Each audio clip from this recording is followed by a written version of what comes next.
Okay, let's start with the obvious question. How does a 29-year-old NBA player, someone in peak physical condition, end up dying from a cocktail of heroin, cocaine, and prescription drugs? That's the reality for Brandon Clarke, a Memphis Grizzlies forward whose tragic death in May 2026 feels like a collision of talent, pressure, and systemic failures. And if you're thinking, this is just another sad sports story, hold on, because this isn't about blaming Clarke. It's about peeling back the layers of a system that pushes athletes to their limits and then leaves them to navigate the fallout alone. Let's get the facts out of the way. Clarke was found dead in a San Fernando Valley home, with the medical examiner citing heroin, cocaine, and multiple prescription medications as the cause. Here's where it gets messy. The report mentions these drugs were significant contributors, but the full details, like which medications, or how they interacted, remain under wraps. Personally, I think that delay in releasing the full report isn't just bureaucratic red tape.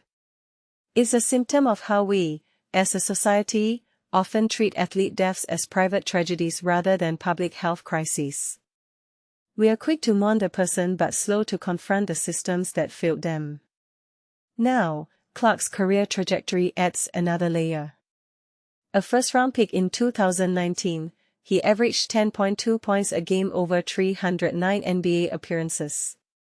But here's the kicker, he only played 2 games in the 2025-26 season due to injuries.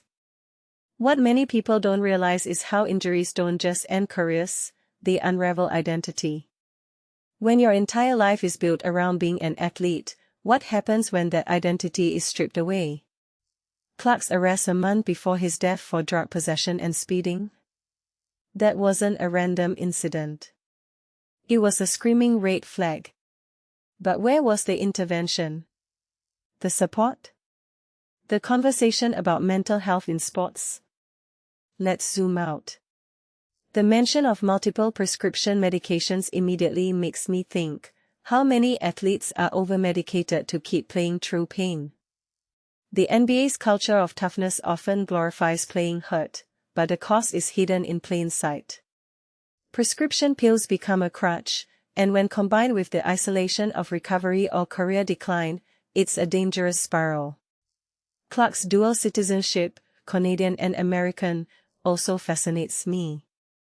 He was a global talent navigating a uniquely American sports industrial complex.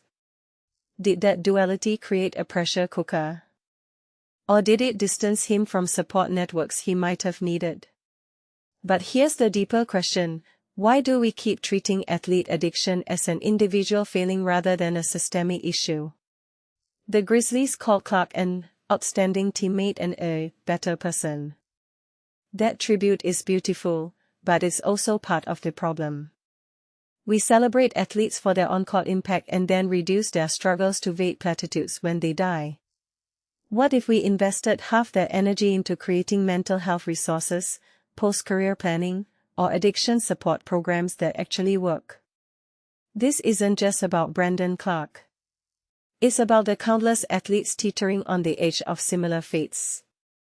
His story mirrors the opiate crisis in the NFL, the PTSD debates in boxing, the concussion scandals across sports.